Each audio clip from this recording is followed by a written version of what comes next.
Hey there, Lysandra Everett here, and I wanted to shoot this quick video today to talk about five blogging myths and how we can really debunk these theories here because, blogging is an absolute must if you choose to establish yourself on the internet. I mean, simply put, if you want to be anybody on the internet, you need a blog. I mean, that's how people find you. They enter a term in the search engines and the most relevant results are returned, right? So if you provided the most relevant content to the search, then you're going to show up in the search engines.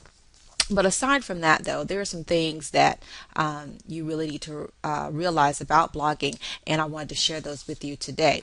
So, blogging myth number one is that blogging produces instant cash. Now, mind you, cash, content does equal cash, okay?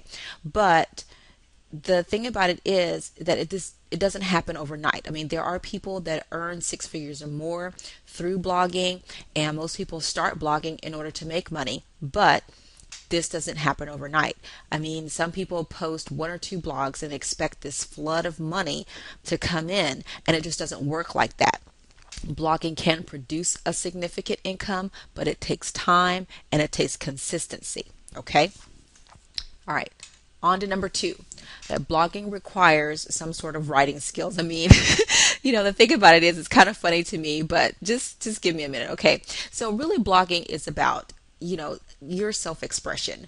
Now, you do need to be able to write a complete sentence at some point. Now, don't get me wrong on that, but you don't need to take a writing class to blog. I mean, you only need to be able to write in the language that reaches the people that you want to connect with. If you're a skateboarder and you want to connect with other skateboarders, then skateboarders are going to understand your skateboard talk, right?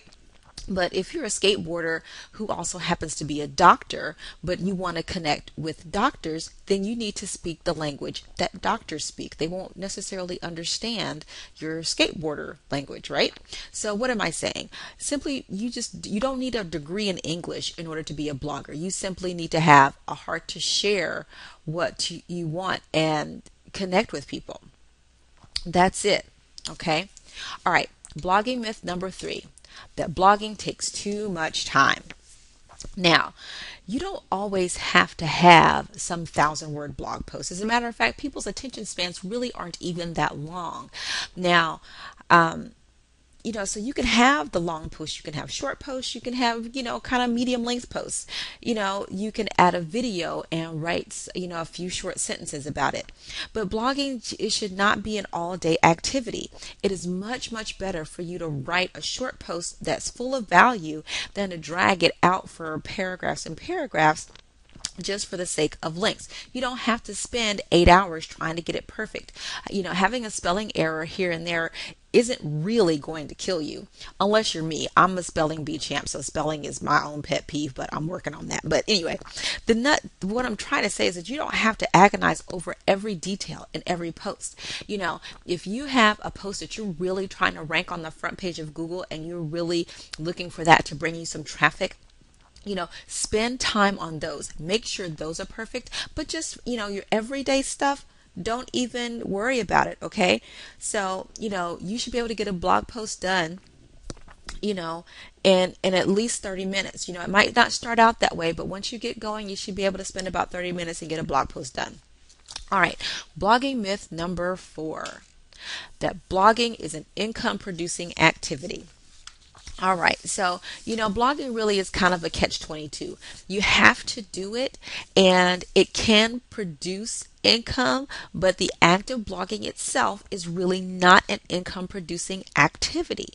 Now every blog post should do something. You should have some sort of goal, whether it's to build your email list, encourage people to join your team, or generate some sort of traffic.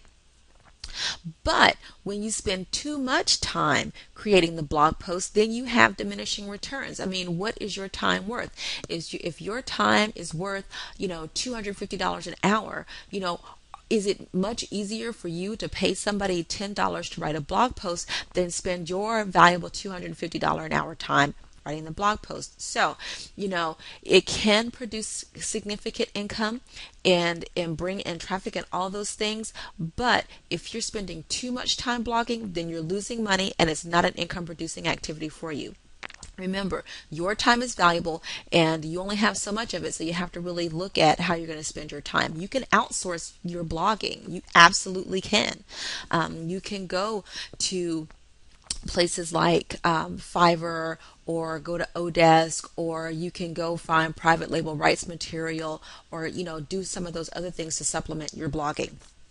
Okay, blogging myth number 5 is that you have to blog about one specific subject. Now, when I got started blogging, this is the thing that caused me the most grief, because I thought, and I was told that, you have to be in this box. But that could not be further from the truth.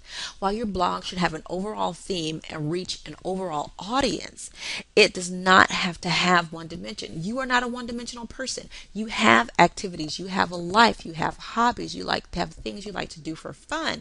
And you can blog about those things. You have products that you've used and you liked or you didn't like. You can blog about that.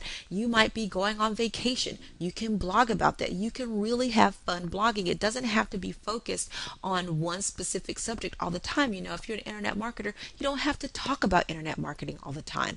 You can talk about other things in your life. People want to get to know you, and they do that through reading your blogs.